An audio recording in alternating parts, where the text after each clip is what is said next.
Queridos amigos del Moria College, es un placer para mí iniciar la clase número 6. Sí, increíble, ya estamos en la clase número 6, ¿no? Y hoy estaremos con un tema tal vez un poco diferente, tanto en la forma que será tratado como el tema en sí, y me refiero a la epístola a los hebreos. Así que, sin más, ya nos comunicamos con el doctor Reutemann. ¿Cómo estás, Adolfo? Un saludo muy especial aquí. Gracias, Ariel. Saludos a vos y a todos los participantes. Y como bien dijiste, hoy la clase de alguna manera es diferente al resto de las clases que hemos tenido hasta ahora, por obviamente el tipo de material. La Epístola a los Hebreos es un tratado teológico muy complejo, y en este sentido, entonces, podemos decir que la clase va a combinar teología y literatura, específicamente exégesis bíblica, así que va a exigir, más que diría que en otras clases, un esfuerzo extra desde el punto de vista de concentración. Lo único que le pido a la gente que no se desespere. Si a lo largo de la clase sienten que no entendieron hasta el final, porque una de las ventajas que precisamente tiene el Moria College es que siempre pueden volver a oírla varias veces y leer muy despacio, ¿no? Cada una de las fuentes, reflexionar y después continuar.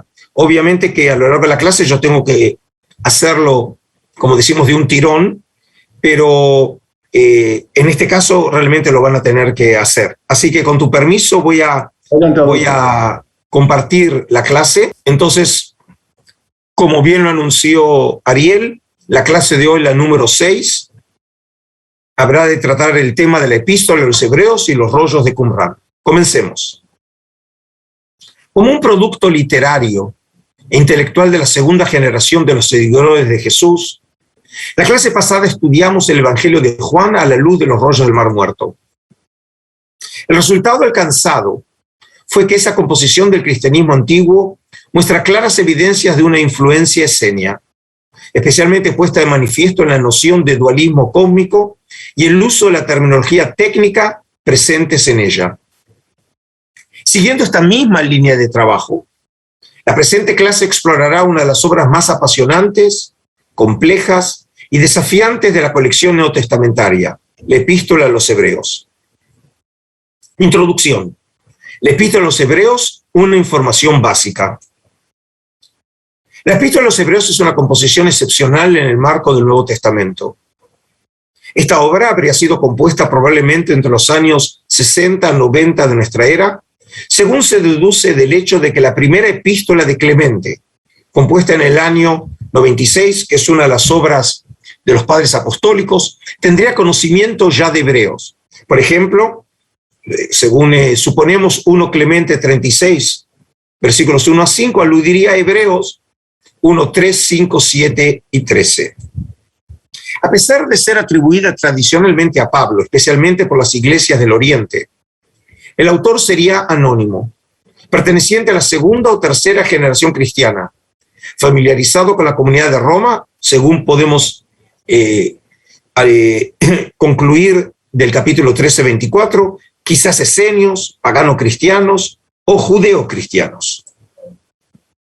La exquisitez de su griego, considerado el más refinado del Nuevo Testamento, el uso sofisticado de sus técnicas retóricas, el empleo de las escrituras, siguiendo la versión de los 70, como así también el conocimiento de tradiciones filosóficas y mitológicas grecorromanas, llevan a suponer que el autor habría sido un judeo cristiano de la diáspora grecoparlante. A pesar de ser llamada epístola, esta obra carece de los rasgos propios de ella. Más específicamente, esta composición no hace referencia en el comienzo al nombre del autor, como si también falta en ella la típica introducción de una carta. Así tampoco no hay en ella ni saludo ni ningún indicio sobre los destinatarios. Por el contrario, el contenido y desarrollo de las argumentaciones en esta composición presentan rasgos que la asemejan más bien a una predicación, un sermón, una homilía, un tratado dogmático o una exposición teológica con alto vuelo intelectual. La estructura literario-teológica de la obra es altamente compleja, siendo su clímax la homilía exegética sobre el acto sacrificial de Jesús, capítulo 8, versículo 1, capítulo 9, versículo 28. En ella se argumenta que el culto y el santuario de la antigua alianza fueron superados por la eficacia de Jesús como mediador de la nueva alianza, que como sumo sacerdote penetró en el santuario celestial para ofrecerse a sí mismo en calidad de sacrificio de expiación para quitar los pecados de la multitud. Capítulo 9, versículo 28. Esta presentación original de la actividad sacerdotal de Jesús, sin antecedente alguno en la tradición religiosa del Nuevo Testamento, encuentra su fundamento en la argumentación desarrollada en la sección inmediatamente anterior de la homilía, específicamente el capítulo 7. El autor del Epístola a los Hebreos hace gala en ella de altas cualidades como exégeta, al presentar una relectura de Génesis 14, 18, 20 y Salmo 110, 4, con el propósito de demostrar la superioridad ontológica de Cristo sobre los sacerdotes levíticos, afirmando la identidad mesiánica de Jesús como sumo sacerdote celestial y eterno a la manera de Melquisedec. Capítulo 7, versículos 11 y 17. Este tratamiento, la figura de Melquisedec, por cierto mencionado exclusivamente en esta composición, no tiene parangón en toda la literatura neotestamentaria. Esta originalidad por parte del autor invita a explorar la exposición de este personaje en esta obra, poniendo énfasis en la exégesis de la escena sobre el encuentro entre Abraham y Melquisedec en Génesis 14, 18, 20. El objetivo final de la clase será evaluar esta exégesis a la luz de los manuscritos del Mar Muerto, esperando encontrar en ellos la clave para rastrear la influencia esenio-qumranita en esta composición del cristianismo antiguo. Parte 1. La exégesis de Génesis 14, 18, 20 en la epístola a los Hebreos. A. Jesús como sumo sacerdote en el contexto literario inmediato. Hebreos 1 a 6. Como fue ya mencionado al comienzo de nuestra clase, la epístola a los Hebreos es una obra de gran complejidad literaria, en la que por medio de un sofisticado uso de distintas técnicas retóricas, el autor enhebra el conjunto de los diversos hilos en una trama de notable factura. Más específicamente, nuestro autor presenta con suma habilidad diversos temas teológicos, desarrollándolos paso a paso a lo largo de la obra. Uno de esos temas, estimado como el central y más original de toda la composición, es el de Jesús como sumo sacerdote. El tema del sumo sacerdocio de Jesús es introducido formalmente por primera vez en la composición en el capítulo 2, versículo 17, que dice: por eso tuvo que asemejarse en todo a sus hermanos, para ser misericordioso y sumo sacerdote, fiel en lo que toca a Dios, en orden a expiar los pecados del pueblo. Fin de la cita. Al final de la sección en donde se argumenta acerca de la superioridad de Jesús sobre los ángeles. Capítulo 1, versículo 5 a capítulo 2, versículo 18. Por medio de este tema, el autor conectaba a manera de eslabón este bloque literario con la sección siguiente, capítulo 3, versículo 1 a capítulo 5, versículo 10. En donde se arguía en favor de la superioridad de Cristo sobre Moisés. Capítulo 3, versículo 1 a 6. En todos estos casos, el autor asume como un hecho de condición de Jesús como sumo sacerdote, sin recurrir a un soporte escriturístico para probar la validez de su afirmación.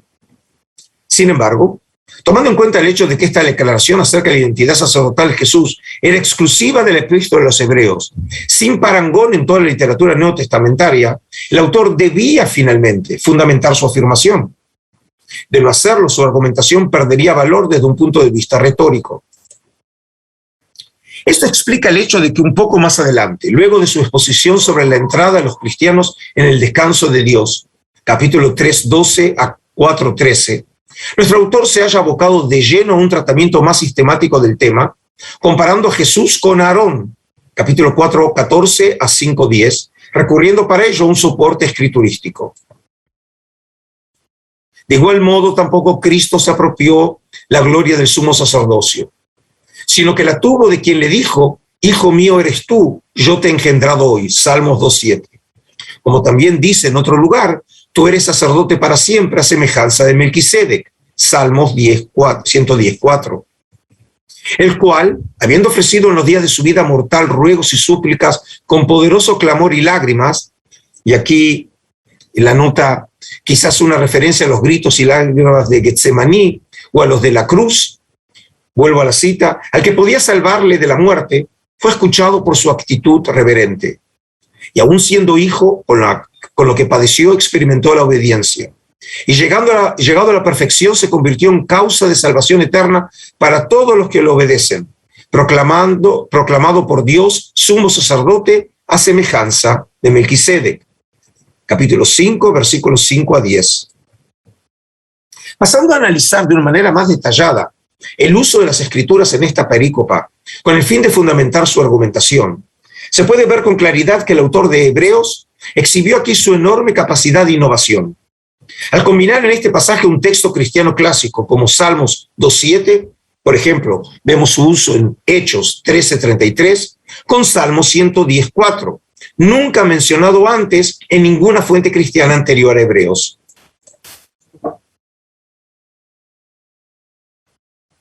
Desde los comienzos mismos de la Iglesia, el Salmo 110:1 había sido considerado por los cristianos como un texto mesiánico referido a Cristo, según lo atestiguan las numerosas citas completas en Mateo 22, en Hechos 2, parciales o paralelos verbales en Mateo 26, Romano 8, 1 Corintios 15, y de este texto en los escritos neotestamentarios. Por ello no sorprende que nuestro autor se haya hecho eco también de esta antigua tradición escriturística, ya enraizada en la fe cristiana, citando o aludiendo a este verso en varias partes de su obra, como ven en el capítulo 1, en el capítulo 8, en el capítulo 10 y en el capítulo 12. Sin embargo, cuando el autor entendió el Salmo 110:4 como referido también a Jesús, hizo con este paso crucial unos aportes teológicos más revolucionarios en la historia de la exégesis cristiana antigua, al introducir en su argumentación la figura del sacerdote Melquisedec para legitimar escriturísticamente la condición de Jesús como sumo sacerdote. A partir de aquí, el Salmo 110:4 pasaría a convertirse en el pasaje bíblico central de la argumentación de Hebreos, controlando el desarrollo de su discurso hasta capítulo 7, versículo 28. Una vez alcanzado este momento clave en su argumentación, el autor de Hebreos la interrumpe para introducir su exhortación sobre la vida cristiana, la esperanza y el ánimo, capítulo 5:11 a 6:18. Al final de la sección, capítulo 6, versículo 19-20, retoma su osada interpretación cristológica, volviendo a hacer una referencia directa al texto clave de Salmo 110:4. De esta manera, el autor fijó el marco conceptual necesario para presentar el argumento decisivo y definitivo de la obra de manera destacada final, a saber, la semejanza entre Melquisedec y Jesús en el capítulo 7. Llegado al punto crucial de su argumentación, el autor de Hebreos debía ahora explicarle a su público la manera en que entendía la naturaleza sacerdotal de Jesús, como paso necesario de la argumentación, y ello antes de tratar el tema de la mediación de Cristo como sacerdote y sacrificio en los capítulos 8 y 9. A tales efectos, él estaba obligado a aclarar tanto el significado de las palabras cruciales, a semejanza de Melquisedec, como así también echar luz sobre la identidad misma de Melquisedec mencionado en Salmo 110:4, sin lo cual toda la construcción teológica de la homilía se volvía incomprensible y aún esotérica. B. La exégesis de Génesis 14, 18, 20 en la epístola de los Hebreos 7, 1, 10. El pasaje en cuestión presenta la interpretación de Génesis 14, 18, 20, ocupando los primeros 10 versículos del capítulo 7 de Hebreos. La segunda parte del capítulo 7, versículos 11, 28, está totalmente dedicada a interpretar el Salmo 110:4. Esta primera sección, versículos 1, 10, según Joseph Fitzmayer, presenta rasgos midráshicos, a saber, 1, el punto de partida de la interpretación es la Biblia hebrea. 2, las exposiciones de carácter homilético. 3, el autor está atento a los detalles del texto. 4, el texto se convierte en relevante para la presente situación del autor por medio de la interpretación. Y 5, el punto de interés es la narración misma y no solamente los personajes. A continuación presentamos los dos textos en cuestión. En primer término, el pasaje de Génesis 14. Y así está escrito. Entonces Melquisedec, rey de Salem, presentó pan y vino, pues era sacerdote del Dios Altísimo. Y le bendijo diciendo, bendito sea Abraham del Dios Altísimo, creador de cielos y tierra. Y bendito sea el Dios Altísimo que entregó a tus enemigos en tus manos y diole a Abraham el diezmo de todo. Y aquí quiero, con esta nota, indicarles que el nombre del patriarca Abraham, a finales del versículo 20, no aparece en la versión hebrea del texto. Su mención aquí es resultado de la interpretación tradicional del pasaje, cosa que aparece también en otros textos del judaísmo antiguo, que se suponía que realmente el que entregaba el diezmo era Abraham a Melquisedec. A continuación, hagamos lo propio con la perícopa en la epístola a los Hebreos. En efecto, este Melquisedec, rey de Salem, sacerdote de Dios Altísimo, que salió al encuentro de Abraham cuando regresaba a la derrota a los reyes y le bendijo, al cual dio a Abraham el diezmo de todo, y cuyo nombre significa, en primer lugar, rey de justicia, y además rey de Salem, es decir, rey de paz, sin padre, ni madre, ni genealogía, sin comienzo de días, ni fin de vida, asemejado al Hijo de Dios, permanece sacerdote para siempre. Mirad ahora cuán grande es este, a quien el mismo patriarca Abraham dio el diezmo de entre lo mejor del botín. Es cierto que los hijos de Leví que reciben el sacerdocio tienen orden según la ley de percibir el diezmo del pueblo, es decir, de sus hermanos, aunque también proceden estos de la estirpe de Abraham.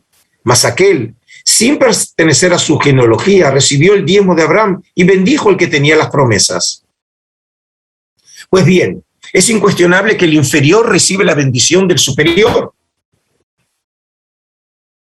Y aquí ciertamente reciben el diezmo hombres mortales, pero allí uno de quien se asegura que vive. Y en cierto modo hasta el mismo Leví que percibe los diezmos los pagó por medio de Abraham, pues ya estaban las entrañas de su padre cuando Melquisedec le salió el encuentro. Hebreos 7, versículos 1 a 10. Este pasaje puede dividirse en dos claras subsecciones, cuyos componentes se interrelacionan y se complementan entre sí de manera quiástica, es decir, a manera de X. En griego la palabra X es chi, por eso de ahí la palabra quiástica, creando un equilibrio simétrico de alto nivel literario. A saber, en los versículos 1-3 se introduce a Melquisedec y en los versículos 4-10 se explora el significado del encuentro con Abraham.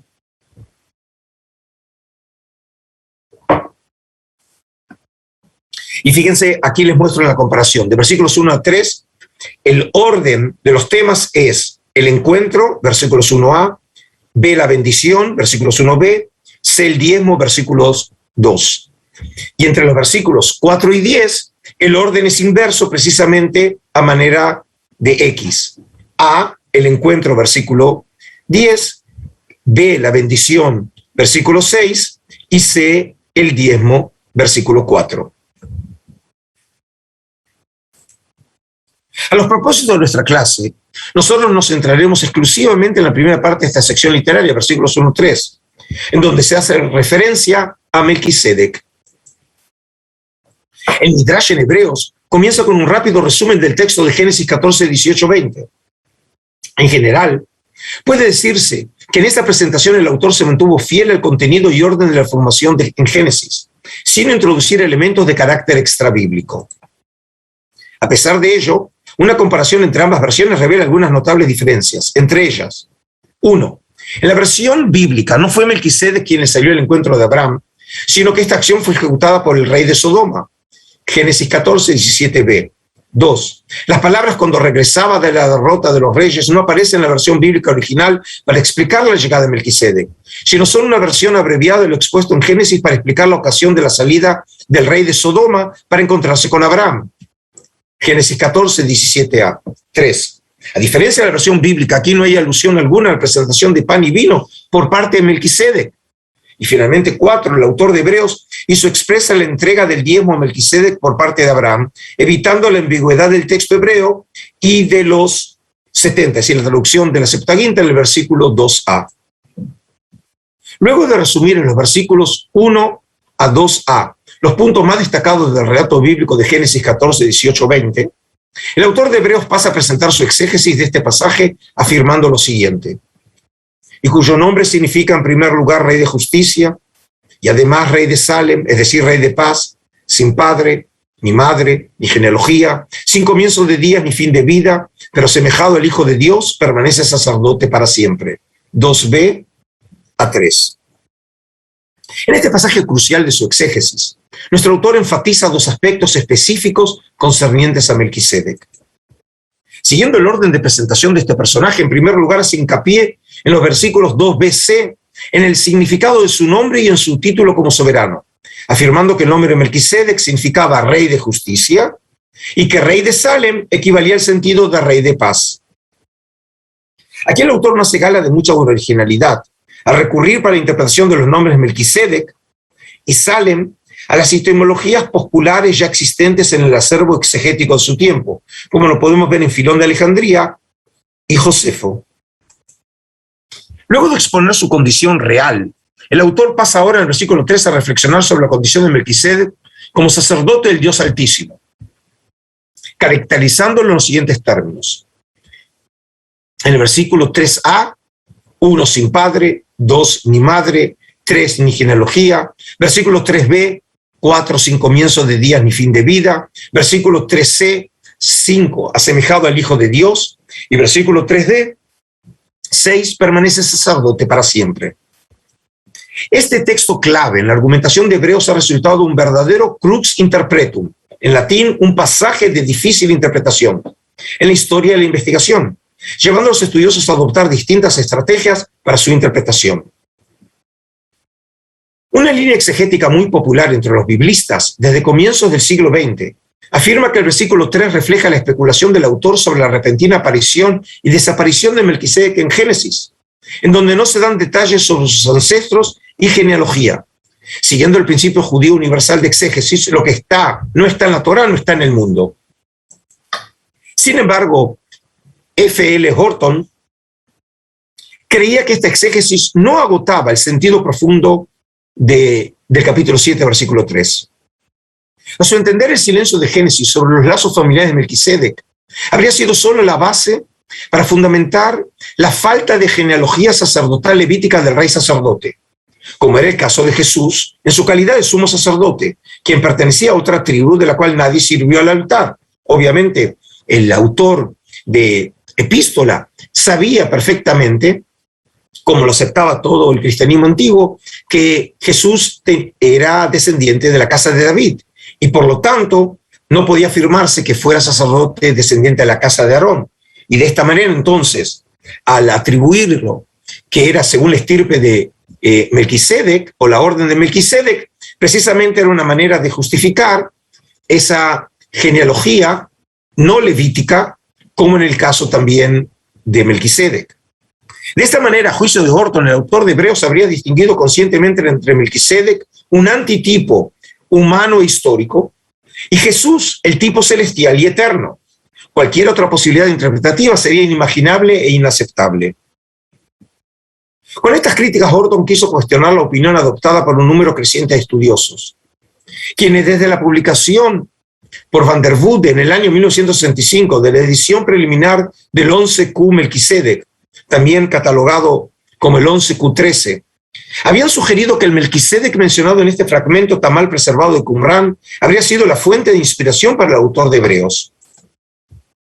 Pasemos ahora en la segunda parte de esta clase a estudiar en detalle esta última propuesta, con el propósito de evaluar la posibilidad cierta de que la tradición presente en un 11Q Melquisedec, y no necesariamente el documento mismo hallado en Qumran. Y como ven, he remarcado la palabra tradición. Es decir, no necesariamente hay que suponer que el autor de Hebreos conoce el documento que vamos a presentar, sino la tradición que se esconde detrás de 11Q Melquisedec haya servido como fuente de inspiración para la teología sobre Jesús como sumo sacerdote en la epístola a los Hebreos.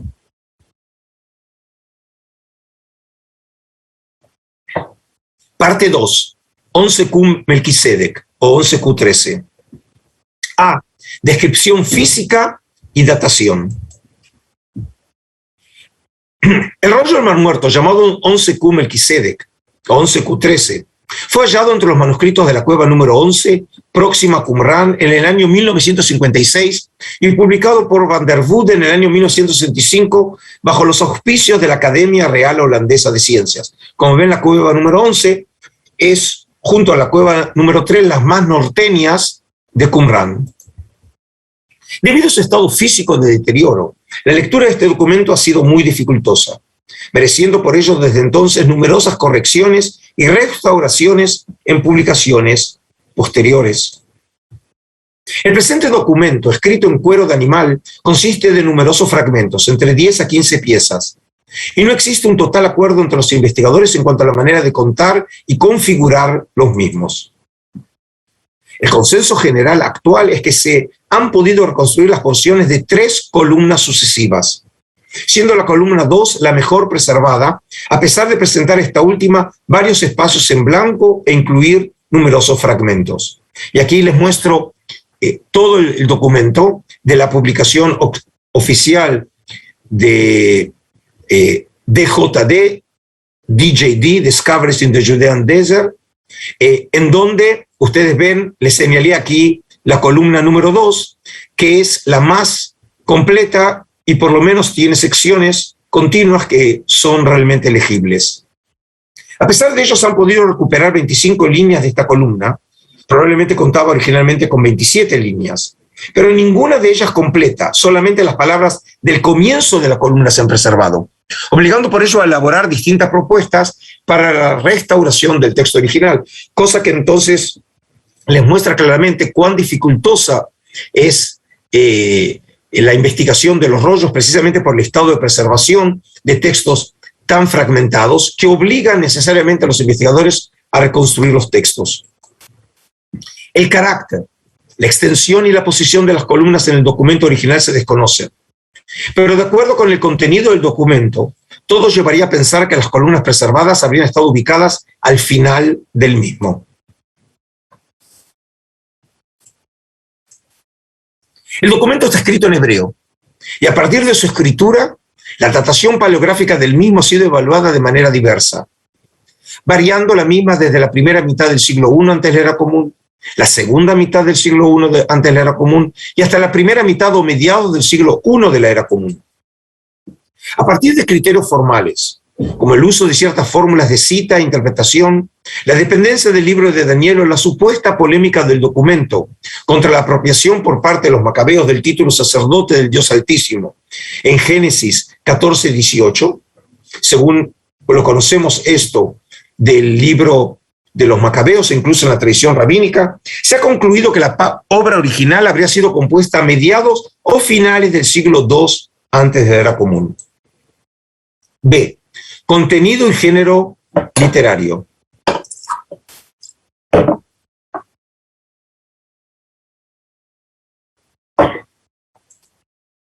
Como dijimos más arriba, solo buena parte de la columna 2 ha podido ser reconstruida de manera satisfactoria a los efectos de evaluar el contenido del documento. Según esta reconstrucción, el documento presenta la descripción escatológica de los últimos días, línea 4, comenzando en el 10º y último jubileo, líneas 6 y 7.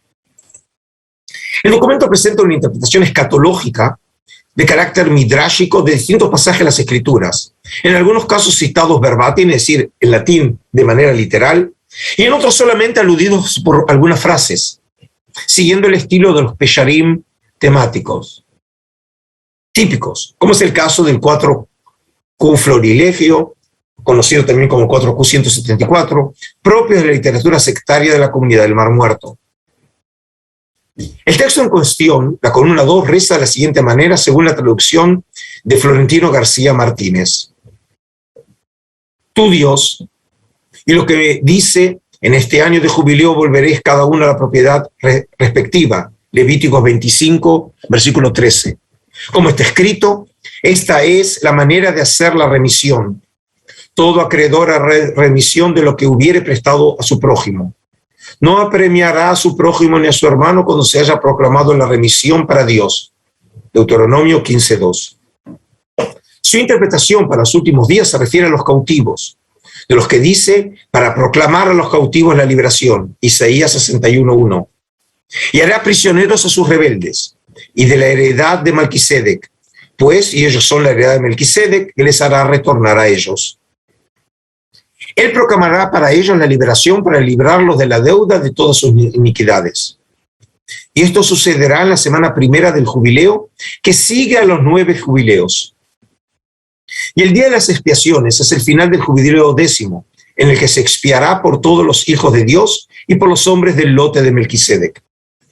Y en las alturas, él se pronunciará a su favor según sus lotes, pues es el tiempo del año de gracia, que es una expresión que la conocemos de Isaías 61:2. Para Melquisedec, para exaltar en el proceso a los santos de Dios por el dominio del juicio, como está escrito sobre él en los cánticos de David, que dice: Elohim se yergue en la asamblea de Dios, en medio de los dioses juzga. Salmos 82:2.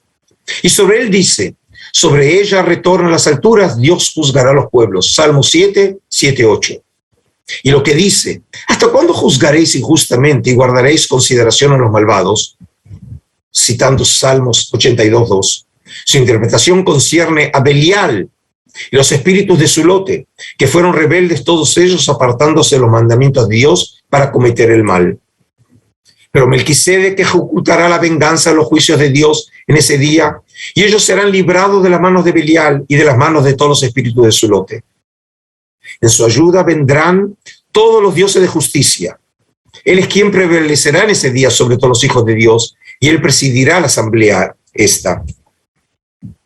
Este es el día de la paz, del que habló Dios de antiguo por las palabras de Isaías el profeta, que dijo: qué bellos son sobre los montes los pies del pregonero que anuncia la paz, del pregonero del bien que anuncia la salvación, diciendo a Sión: tu Dios reina. Isaías 52:7. Su interpretación: los montes son los profetas, y el pregonero es el ungido del espíritu del que habló Daniel, y el pregonero del bien que anuncia la salvación es aquel de que está escrito que él se lo enviará para consolar a los afligidos, para vigilar sobre los afligidos de Sión. Isaías 61:2. Para consolar a los afligidos. Su interpretación: para instruirlos en todos los tiempos del mundo. En verdad, ella ha sido apartada de Belial, y ella en los juicios de Dios, como está escrito sobre él, diciendo a Sión: tu Dios reina. Isaías 52:7. Sión es la congregación de todos los hijos de justicia, los que establecen la alianza, los que evitan marchar por el camino del pueblo. Tu Dios es Melquisedec, que les librará de la mano de Belial, y lo que dice: haréis sonar el cuerno en todo el país. En su primera parte, líneas 12-14, el Pesher está basado en Levítico 25 sobre el año jubilar, Deuteronomio 15 sobre la remisión de deudas en el año sabático, y los Salmos 7:82 sobre el juicio divino, centrándose en la figura de Melquisedec. En la segunda parte, líneas 15-22, el Pesher cita y explica Isaías 52, que proclama la liberación de los cautivos, en donde se hace referencia al mensajero.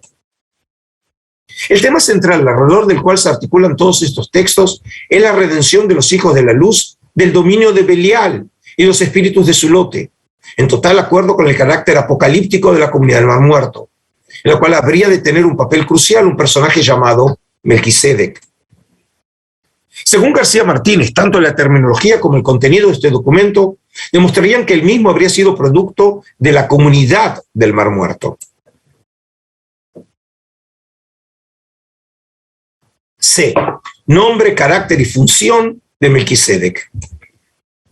Según lo dicho en la sección anterior, Melquisedec es el personaje central de buena parte de la columna 2 del documento. El nombre de esta figura está escrita en el documento con 2 palabras: Melquisedec, en las líneas 5 2 veces, 8, 9, 13 y 25. Al igual que la práctica en uso en la tradición bíblica masorética, que también lo divide en 2. Melqui, o está compuesta en 2, Melquisedec, como en Génesis 14:18, en Salmo 110:4 y en la traducción targúmica. Con excepción de la presencia de este nombre en el apócrifo del Génesis, una obra de carácter no sectario que habría formado parte de la literatura judía común del Segundo Templo, 11Q Melquisedec es el único documento hallado entre los manuscritos del Mar Muerto en el cual el nombre de Melquisedec aparece de manera expresa y completa hasta el punto de ser atípico en la literatura qumránica. Aquí tengo que hacer una aclaración, y es que, por ejemplo, Carol Newsom que publicó una obra litúrgica muy importante, que la tenemos en 9 manuscritos en Qumrán y una 10ª hallada en Masada, llamado Cánticos de los Sacrificios Sabáticos. Ahí, por ejemplo, reconstruyó en 2 pasajes precisamente el nombre Melquisedec, pero solamente parte del nombre se encuentra y por lo tanto es una reconstrucción. Así que por eso sigue siendo válida la afirmación que aquí digo, que solamente en 11Q Melquisedec es donde aparece el nombre claramente escrito y completo entre los rollos del Mar Muerto. Según la profesora Dvora Dimant, profesora emérita de la Universidad de Haifa, la elección de este nombre se podría haber debido a la predilección por parte de los sectarios de Qumrán de elegir palabras compuestas con la palabra justicia, tzedek, que en la nomenclatura sectaria designa la esencia del dominio de la luz. Pero ¿quién habría sido este Melquisedec mencionado en la columna 2 del documento? Debido a los problemas intrínsecos del documento, sea tanto por el estado fragmentado del mismo como también por su abigarrado y algo confuso contenido, el problema de la identidad de esta figura ha sido un tema tratado intensamente por los estudiosos. Se han propuesto para el caso alternativas exegéticas diversas, como ser una hipóstasis divina, un Mesías davídico, un ser humano divinizado, el ángel Miguel, el líder de la comunidad de Qumrán, el ungido escatológico o Yahvé mismo. La mayoría de los investigadores cree que este nombre estaría ligado o derivaría exegéticamente del personaje bíblico llamado así en Génesis 14:8 y Salmo 110:14, a pesar de no haber ninguna referencia expresa o aún una simple alusión a estos textos bíblicos en nuestro documento. Pero incluso en el caso de que estuvieran en lo cierto los estudiosos, al derivar la figura de Melquisedec en nuestro documento de su antecedente bíblico, nuestra figura en 11Q Melquisedec parecería ser de una naturaleza totalmente diferente a la del rey sacerdote de Salem, con claros rasgos humanos terrenales en Génesis 14:18. Más específicamente, Melquisedec en nuestro documento parecería aludir a un ser celestial angelical, a pesar de que en ningún lugar se lo llame expresamente ángel. Por cierto, esta interpretación de Melquisedec habría sido totalmente original a la luz de la literatura judía de la época grecorromana, es decir, Filón de Alejandría, Flavio Josefo, el pseudoepólemo o el apócrifo del Génesis, en donde este personaje fue visto concretamente como un personaje humano e histórico, sin aludir a una dimensión trascendental.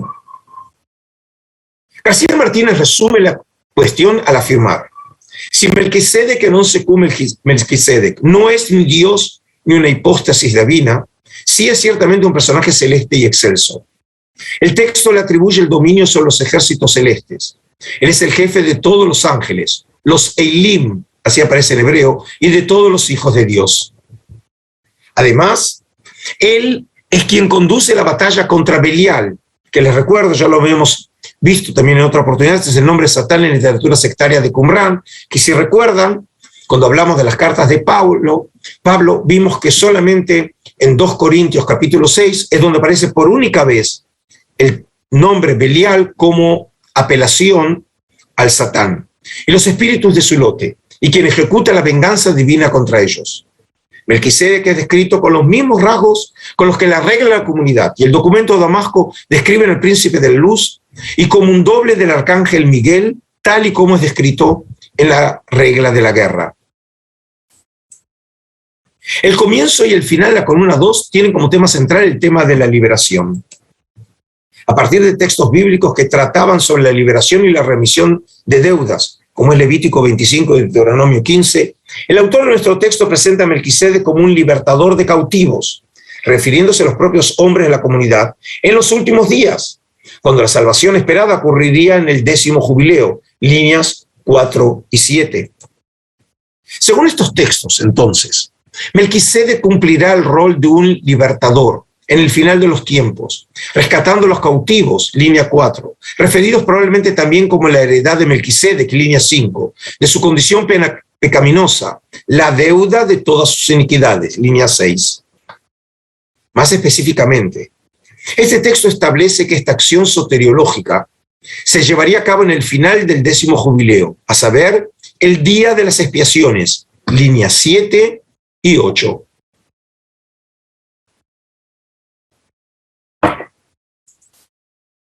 La afirmación de que la liberación se llevaría a cabo en el día de las expiaciones escatológico, junto con la utilización del verbo expiar en su forma infinitiva, permitiría concluir que Melquisedec en este pasaje era imaginado como un sumo sacerdote, que al igual que su homólogo humano en el ritual israelita, como lo vemos nosotros descrito en Levítico capítulo 16, efectuaría en el Yom Kippurim, que es como se lo conoce en los textos el día de la expiación, del final de los tiempos, los ritos de expiación para condonar las iniquidades de los cautivos sometidos al control de Belial. A pesar de que dicha función no aparezca ciertamente establecida expresamente en el texto, la función sacerdotal de Melquisedec resultaría más que razonable en este contexto literario, a la luz de la tradición bíblica, como lo tenemos en Génesis 14:18 y en Salmos 102:4, y la referencia a la condición de Melquisedec como sumo sacerdote en la tradición judía antigua, como aparece en Filón, aparece en la literatura targúmica, que es la traducción al arameo en círculos rabínicos, y en Constituciones Apostólicas, que es una obra cristiana, como la conocemos hoy, pero como muchos arguyen, probablemente con un origen o materiales judíos en su origen. Además de su función de libertador y sacerdote, Melquisedec habría de servir también en el final de los tiempos a modo de juez escatológico, quien en su carácter de Elohim, como miembro de la corte celestial de Dios, juzgaría a Belial y a su séquito por su rebeldía, líneas 8 y 12. Pero Melquisedec no solo cumpliría el rol de juez celestial en el final de los tiempos, sino al mismo tiempo él sería también que llevaría a cabo el castigo, ejecutando en nombre de Dios la venganza contra los opositores angelicales con la ayuda de los dioses de justicia, líneas 13-15. Utilizando un lenguaje propio del dualismo qumranita, entonces, Melquisedec en su carácter de guerrero escatológico habría de derrotar las fuerzas de Belial y los espíritus de Solote en los últimos días, inaugurando con esta victoria la era de salvación, que es la expresión que en el texto aparece el día de la paz, líneas 15-25, descrita con las palabras de Isaías 52:7 y 61:2-3. Esta presentación de Melquisedec como el jefe de los ejércitos celestes que vence a los ejércitos de Belial recuerda en sus características al príncipe de la luz, por ejemplo, en la regla de la comunidad o en el documento de Damasco o en la regla de la guerra, y especialmente al arcángel Miguel, que aparece mencionado en el rollo de la guerra, hasta el punto que algunos estudiosos han concluido que el autor del texto habría presentado de manera consciente a Melquisedec con los atributos y características asociados tradicionalmente con Miguel. A manera de resumen, entonces, valen las palabras de E.F. Mason, en donde articula exitosamente la suma de las funciones de Melquisedec en un todo coherente. Y así lo dice. En resumen, 11Q Melquisedec presenta a Melquisedec como una figura celestial y escatológica al servicio de Dios. Librará a los justos en nombre de Dios y ejecutará juicio sobre Belial y su suerte. Y además Melquisedec hará expiación por los de su propio lote. A la luz de este conjunto de funciones por parte de este ser celestial angelical, García Martínez dio un paso más adelante en la comprensión de este personaje enigmático, concluyendo que Melquisedec habría sido considerado por los miembros de la comunidad del Mar Muerto como un Mesías celeste. Si así fuera el caso, entonces, la figura de Melquisedec en 11Q Melquisedec, en su carácter mesiánico celestial, recordaría la figura del Hijo de Dios, Hijo del Altísimo, que aparece en uno de los documentos del Mar Muerto, el 4Q 246, y la del Hijo del Hombre, como un Mesías preexistente, trascendente y de origen celeste, testimoniado en la literatura apócrifa judía, como en las parábolas de Enoc, el capítulo 48 y 52, en el libro apócrifo de 4 Esdras, capítulo 7 y capítulo 12, y en el Nuevo Testamento, en el Evangelio de Mateo 25. Parte 3. Conclusiones e implicaciones. A pesar del intento de Horton y de otros muchos estudiosos en presentar otras opciones exegéticas, la valoración de 11Q13 fue la que tuvo más aceptación entre los investigadores, hasta convertirse hoy en día en el marco conceptual más convincente y apropiado para explicar el carácter eterno de Melquisedec en Hebreos 7:3. Según se puede concluir después de analizar la figura de Melquisedec en este manuscrito de Qumran, la afirmación reiterada en el capítulo 7 de la Epístola a los Hebreos sobre la naturaleza eterna de Melquisedec, que constituye uno de los argumentos teológicos fundamentales del autor para articular su afirmación sobre la eternidad e inmutabilidad del sumo sacerdocio de Jesús, a semejanza de Melquisedec, habría tenido su origen o inspirado en tradiciones extrabíblicas sobre el carácter celestial angelical de Melquisedec, y más específicamente la exégesis de esta figura presente en 11Q Melquisedec. A pesar de que algunos autores han mostrado reservas e incluso un rechazo manifiesto ante semejante posibilidad, la enorme mayoría de los estudiosos ha adoptado una posición en favor de dicha hipótesis, variando en la manera de evaluar los datos. Mientras que algunos investigadores han mostrado cierta cautela al respecto, debido a que los paralelos entre Hebreos y 11Q Melquisedec no son exactos o exhaustivos. Por ejemplo, Cristo no es presentado como juez escatológico, prefiriendo hablar a título general de ciertas influencias, de algunas afinidades o de influencias indirectas. Otros, en cambio, han adoptado una posición más asertiva. Ellos afirman que 11Q Melquisedec hace inteligible la manera en que el autor de Hebreos argumenta en favor de la superioridad de Cristo como sumo sacerdote frente al sacerdocio levítico, iluminando significativamente su cristología.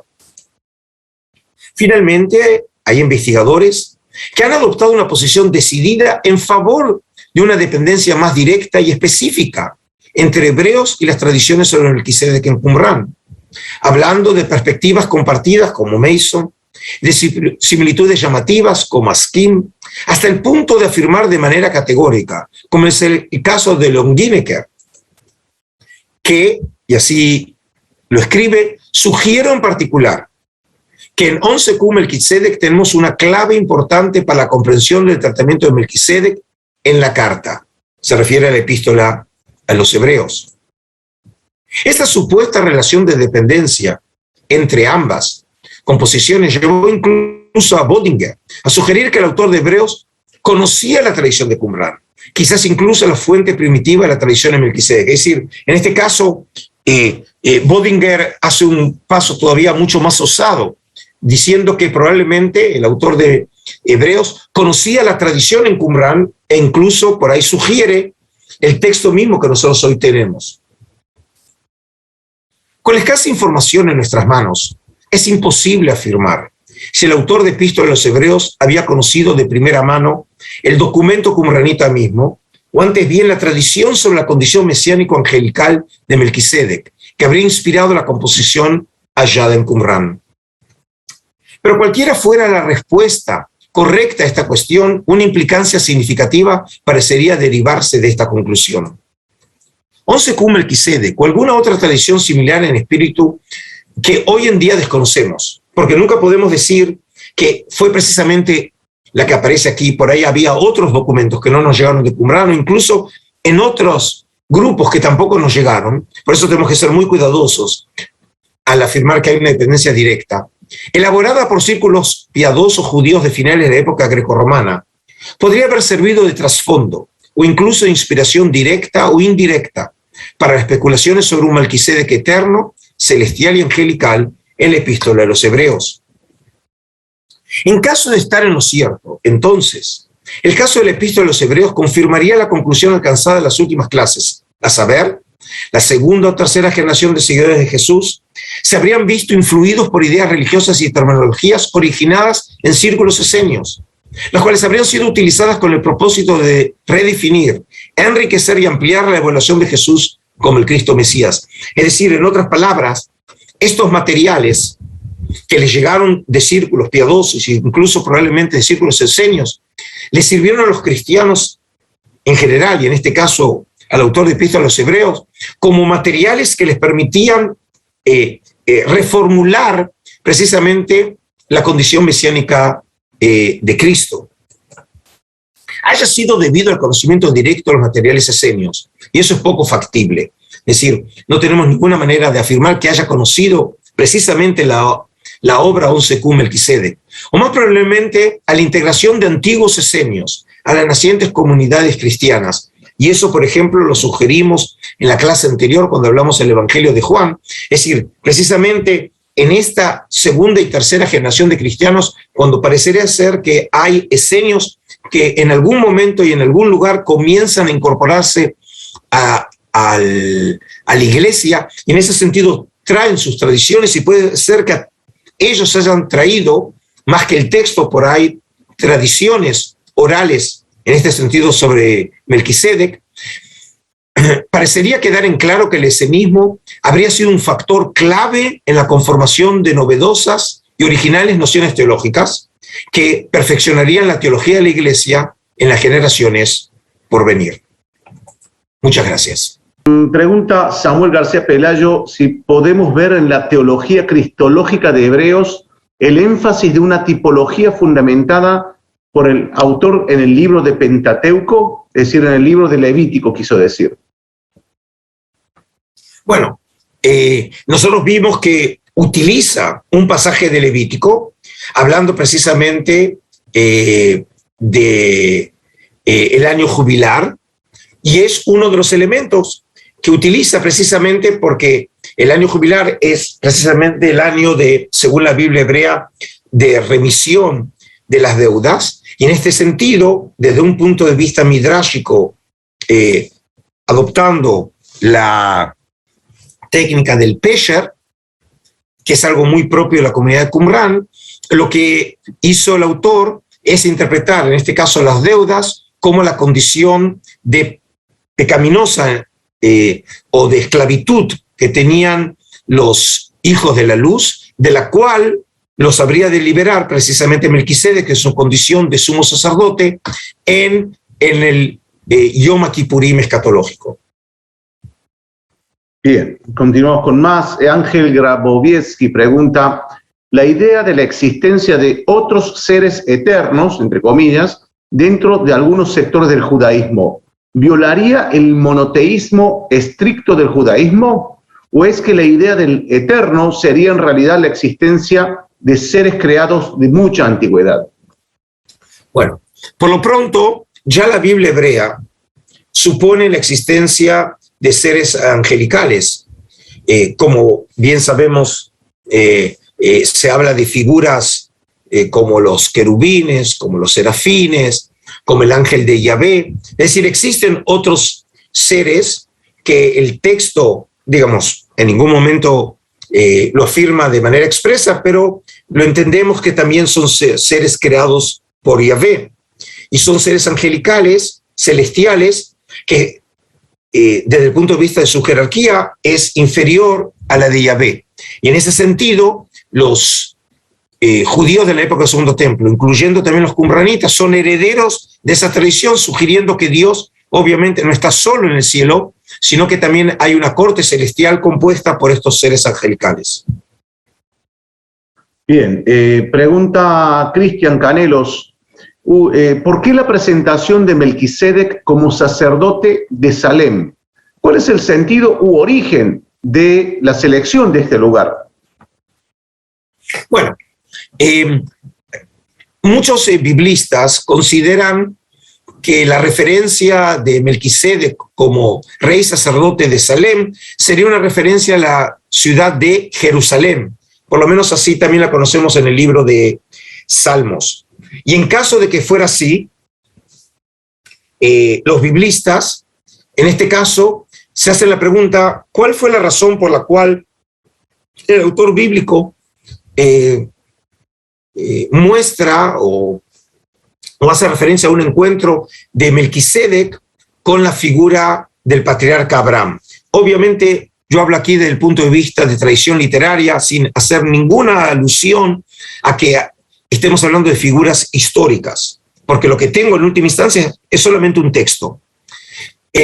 Un ejemplo es el profesor Yair Zakovich, hoy emérito en la Universidad Hebrea de Jerusalén. El año pasado fue premio de Israel en estudios bíblicos. En un artículo sugirió que probablemente la razón por la cual se elaboró esta tradición sobre el encuentro entre Melquisedec con Abraham era para vincular al patriarca ya con la ciudad de Jerusalén.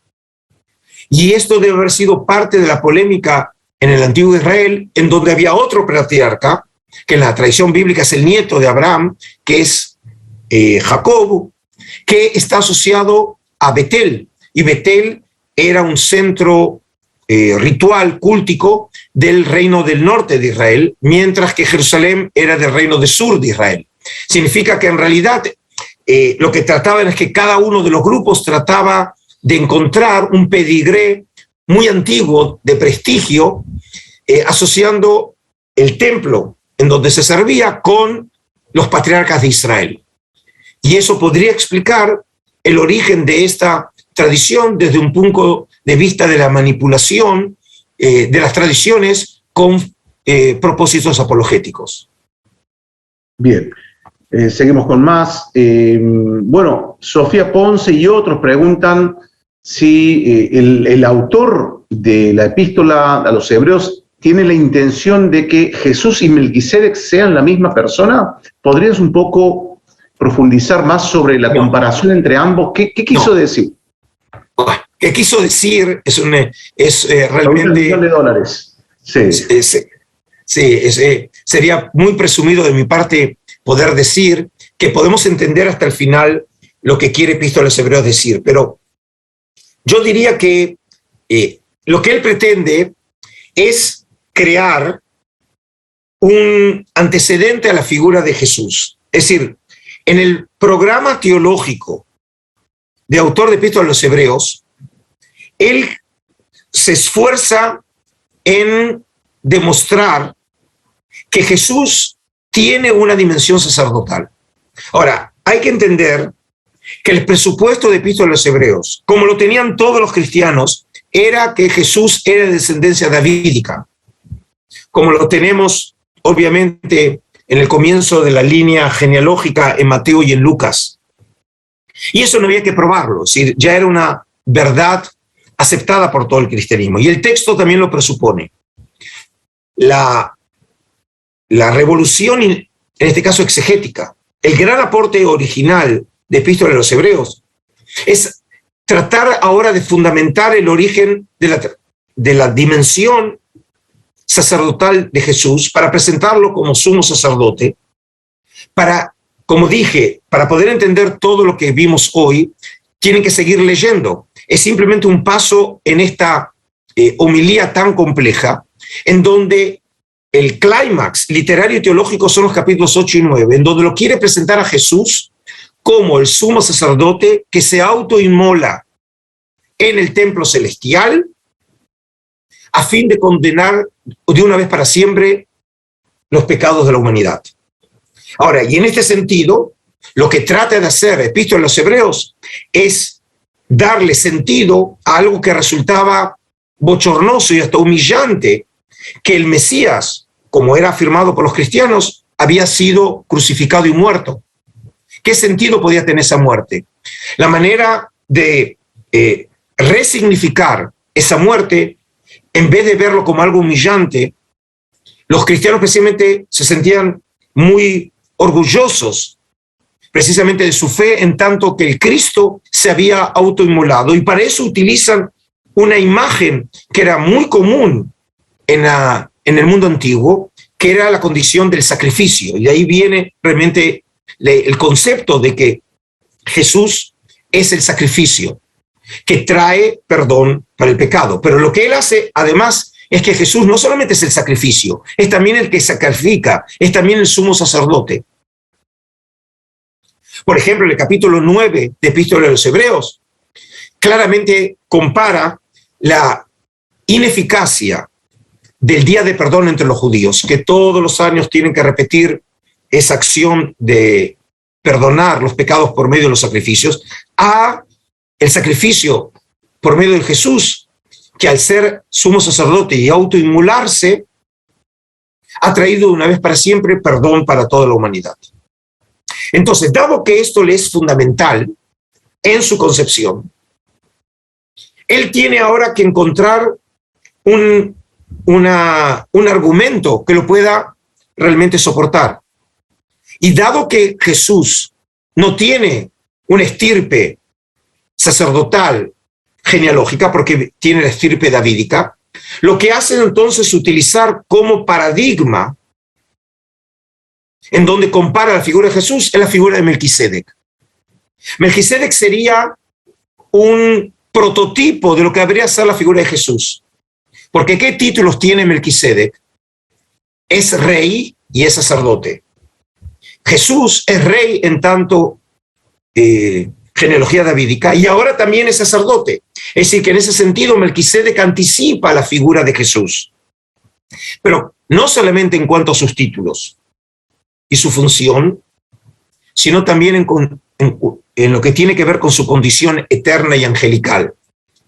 Y el texto realmente presupone esa condición, cuando dice que no tiene madre, que no tiene padre, no tiene origen, ni tiene fin, es decir, presupone su condición eterna. Y la gran pregunta es, ¿de dónde puede haber obtenido ese concepto? Porque claramente en el texto de la Biblia hebrea, a pesar de que no dice de dónde viene, si tenía familia, si tuvo descendencia, el texto presupone simplemente que es un ser humano. Y así todos los judíos de la época del Segundo Templo lo entendían. Pero solamente en 11Q Melquisedec tenemos un texto en donde Melquisedec es entendido como un ser angelical, un ser eterno. Y probablemente, y eso es lo que traté de argumentar, siguiendo a otros mucho más sabios que yo, obviamente, que autor de epístola conoce tradiciones, cómo se ve reflejada en el ámbito qumranita, y probablemente haya sido exclusivo de Qumrán, no lo sabemos, porque es lo único que conocemos, en donde Melquisedec es entendido como una figura eterna y angelical. Y de aquí entonces eso le permitió realmente ser un prototipo perfecto para la figura de Jesús, que también del punto de vista de la fe cristiana, una vez que murió, es glorificado y se transforma en un ser eterno. Bien, Adolfo, gracias. Mirta Giacomelo pregunta, ¿la naturaleza de Melquisedec sería similar o totalmente diferente a la de Elías y Enoc? Me refiero a la circunstancia de que los dos mencionados no murieron aparentemente. Bueno, es interesante el planteo de Mirta. Y en este caso lo que yo diría es lo siguiente. Algo que yo no desarrollé aquí, pero que obviamente merecería ser desarrollado, y lo he hecho en un artículo muy denso que he publicado hace un tiempo atrás en una revista de historia de la religión en España. Lo que tiene que ver en este caso es que este desarrollo de la figura de Melquisedec tiene que ser visto en un contexto mucho más amplio. Y ese contexto nos muestra que en el judaísmo del Segundo Templo, nosotros tenemos una línea en la cual seres humanos pueden transformarse en seres angelicales. Enoc es un buen ejemplo en ese caso, porque vimos la transformación de Enoc, de esa figura que también era un ser humano, como aparece en Génesis 5, que nació, que tuvo hijos, tuvo descendencia, pero que no murió, porque fue llevado al cielo, como lo tenemos en el caso también de Elías. E incluso tenemos tradiciones, y esto es algo muy interesante, que también nos da a entender, por ejemplo, Josefo, que el hecho de que la Biblia hebrea, específicamente el Deuteronomio, diga que la tumba de Moisés no se conoce, daría a entender que por ahí la Biblia, en este caso la Torá, quiere ocultar algo, como que por ahí tampoco Moisés murió. Y en este caso tenemos fuentes que muestran cómo Moisés se transforma en un ser o alcanza una condición divina. Y en este caso es una doctrina, un desarrollo religioso muy complejo, en donde podemos ver un proceso de mitologización en el judaísmo Segundo Templo, que suena muy extraño a aquellos que se han formado en la tradición bíblica, pero que muestra un desarrollo religioso, mitológico, muy interesante, y creativo en el judaísmo segundo templo, y en ese marco más amplio es con el que ver lo de Melquisedec. Así que la respuesta de Mirta es que tiene razón. Bien, seguimos con más preguntas. Bien, pregunta Rodrigo, si Melquisedec es una figura celestial que toma forma humana en algún momento para los esenios. Bueno, el texto lo que presupone es que fue entendido después en una dimensión divina. Nosotros, no, como dije, tenemos dentro de Qumran, tenemos solamente un texto que comenta la figura de Melquisedec, que es el apócrifo del Génesis, que es una obra que la encontramos, una sola copia, entre los primeros 7 rollos del Mar Muerto, la cueva número 1, pero no es una obra qumranita. Y ahí realmente se lo dibuja simplemente como un ser humano. Es decir, por eso la complejidad de este texto, que como vimos es muy fragmentado, y los biblistas y qumranólogos tienen que trabajar mucho para poder exprimir realmente a este documento que nos brinde esa información, y por eso es tan difícil también a veces afirmar cosas, porque el texto está muy fragmentado, y el texto que conocemos simplemente habla de una referencia, en este caso divina, de Melquisedec. Aquí quiero hacer una referencia a un texto de la literatura apócrifo que también sería relevante para nuestro caso, que es el libro de 2 Enoch, en donde en sus capítulos finales hay toda una tradición sobre la condición sobrenatural de Melquisedec.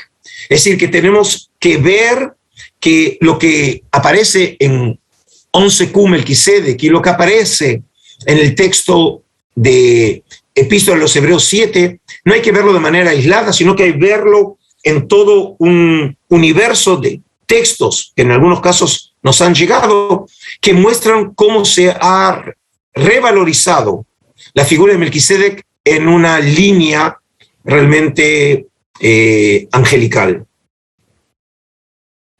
Bien, pregunta Vivi Salcedo y otros sobre cómo es la visión en la actualidad del cristianismo sobre la figura de Melquisedec, esa conexión o esa, digamos, prefiguración, digamos, con Jesús.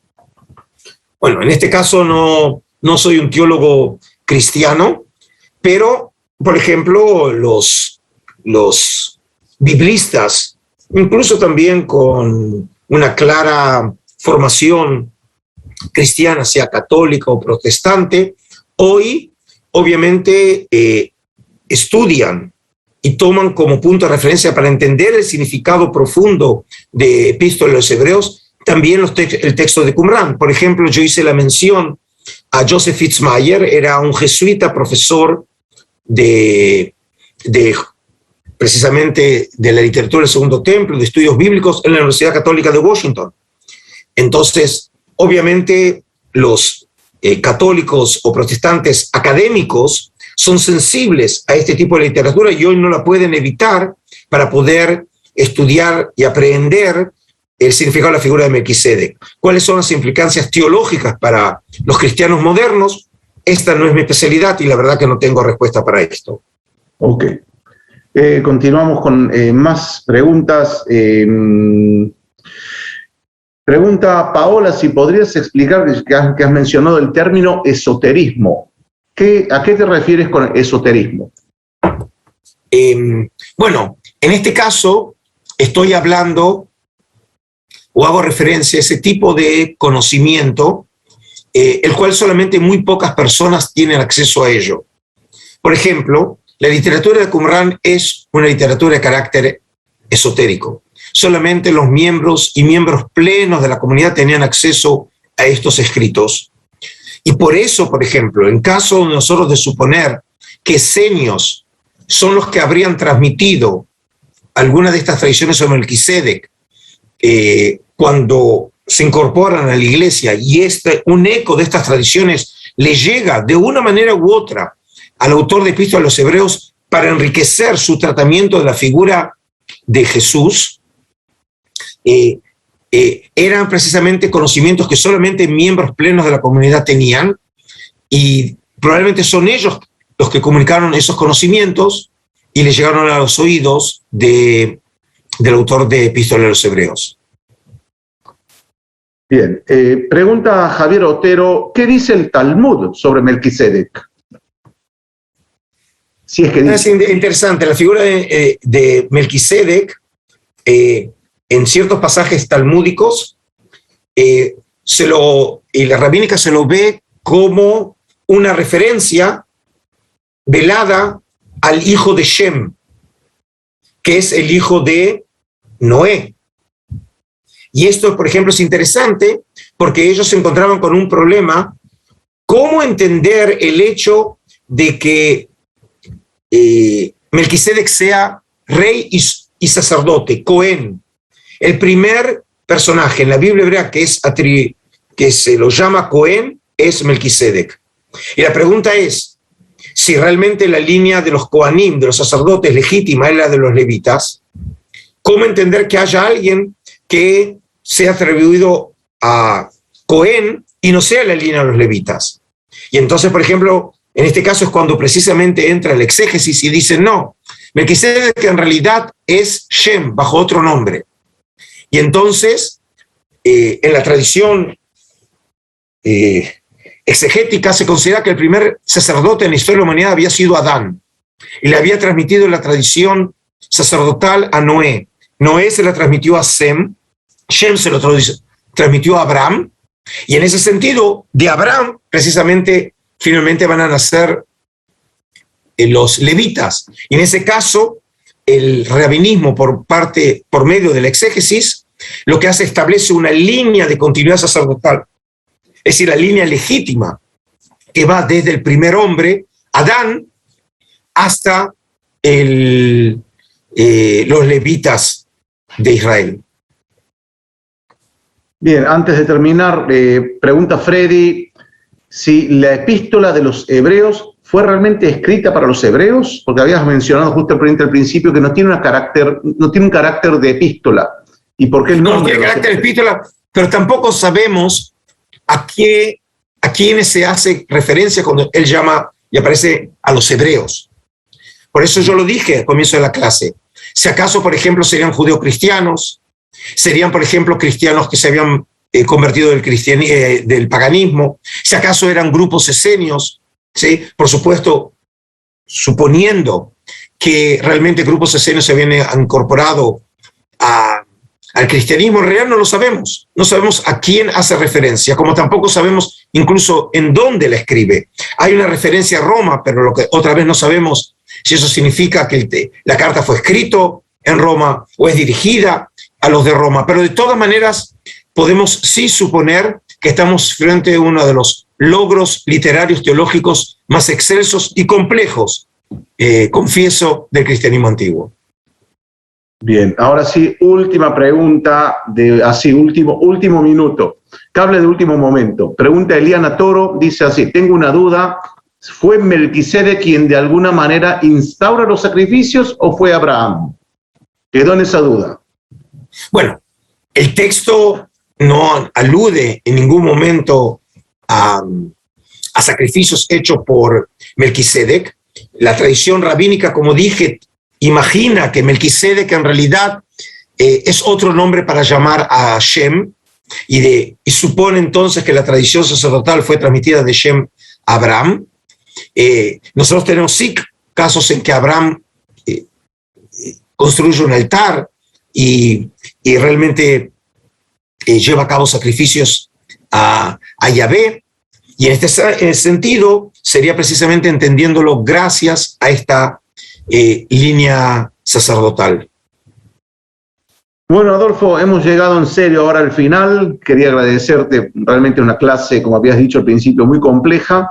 La recomendación de más está decir leer, por supuesto, la epístola a los hebreos, rever esta clase, y estoy seguro que muchos conceptos se van a ir afirmando y va a ser más fácil entender, por supuesto, esta clase.